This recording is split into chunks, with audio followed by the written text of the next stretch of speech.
उसका क्या पूरा मामला है, कितने मकानात निकल के आए हैं जो पात्र लोग हैं? जी, सभी को नमस्कार। बेसिकली आज जो प्रेस कॉन्फ्रेंस का आयोजन किया जा रहा है, ये शासन के द्वारा ये आदेशित किया गया था कि जो आवास प्लस सर्वेक्षण 2024 का हो रहा है, उसके बारे में विस्तृत जानकारी, जो प्रेजेंट स्टेटस विस्तृत जानकारी आप लोगों के माध्यम से हम जनताओं को पहुंचा पाएँ। तो जो जब सर्वे स्टार्ट हुआ था, सर्वे से पहले आप लोगों के साथ हम लोग वार्ता किए थे। सिमिलरली सभी प्रधानों को भी सर्वे का जो क्राइटेरिया हुआ था, उस क्या क्या कैसे सर्वे होना है उसके बारे में बताया गया था। जो जनपद बिजनौर में लगभग 445 सर्वेयर हम लोगों ने अपॉइंट किए थे, जो घर टू घर सर्वे कराएंगे। उसके बाद और 146 चेकर्स जो सर्वे का डाटा है उसको चेक करेंगे, उसका अपॉइंट किया गया था।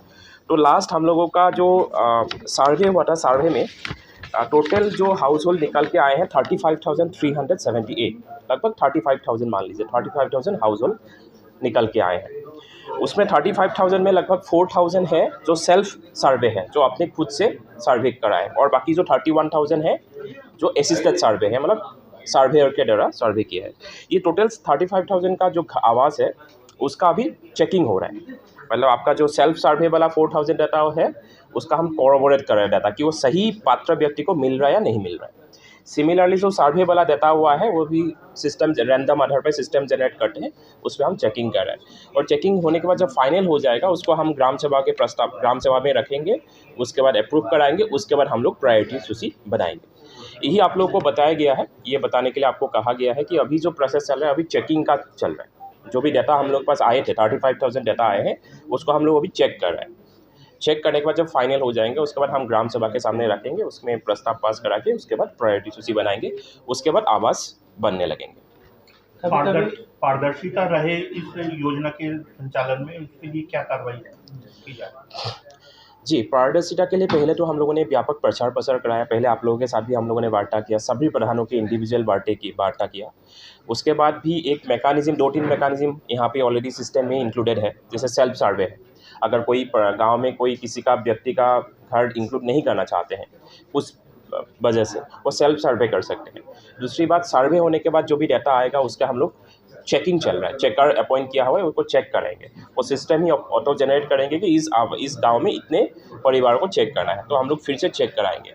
उसके बाद ब्लॉक स्तर पे चेक होगा, उसके बाद हम लोग ग्राम सभा भी वो प्रस्ताव रखेंगे, उसके बाद हम लोग प्रायोरिटी सूची बनाएंगे। कुछ रिजेक्ट जैसे कि हो जाते हैं, कभी-कभी वो भी जानबूझ करके रिजेक्ट किए जाते हैं। उसको भी हम लोग चेक करवा लेंगे। ऐसा तो नहीं कोई जानबूझकर किसी को रिजेक्ट किया हुआ है, इसको भी चेक कर लेंगे। अब ये हम लोग प्रयास करेंगे, 100% पारदर्शिता है। कुछ जगह पैसे लेने की शिकायत आती है, तो उस पर आप कितनी कार्रवाई आपने आपकी तरफ से की गई? जी, इसमें मैं बता देता हूँ, एक प्रधान को मेरे द्वारा एफआईआर किया जा चुकी है नेट और ब्लॉक में, पैसा लेने के मामले में। उसके बाद कोई और शिकायत नहीं आए हैं अब तक। अगर आपके माध्यम से कोई शिकायत हम लोग तक पहुँचा पाते हैं, हम उसमें बिल्कुल कार्रवाई होगा। हम लोग बिल्कुल इसमें प्रयास कर रहे थे कोई इसमें आवास के नाम पे कहीं भी पैसा ना चले, ये हम लोग बिल्कुल प्रयास है। स्पष्ट हम लोगों ने सभी को, सेक्रेटरी हो, प्रधान हो, सर्वे और सभी को ये स्पष्ट निर्देश दिया गया है। अगर कहीं भी इस तरह का शिकायत होगा तो आपके माध्यम से हम लोग को पास पहुंचा सकते हैं। बिल्कुल भरोसा रखिए, उसमें कार्रवाई होगा। प्रधानमंत्री आवास योजना के लिए सही पात्रता चयन करने के लिए ये जो सेल्फ सर्वे वाली बात आ रही है, इसको आम आदमी कैसे समझे, कौन करेंगे, कैसे?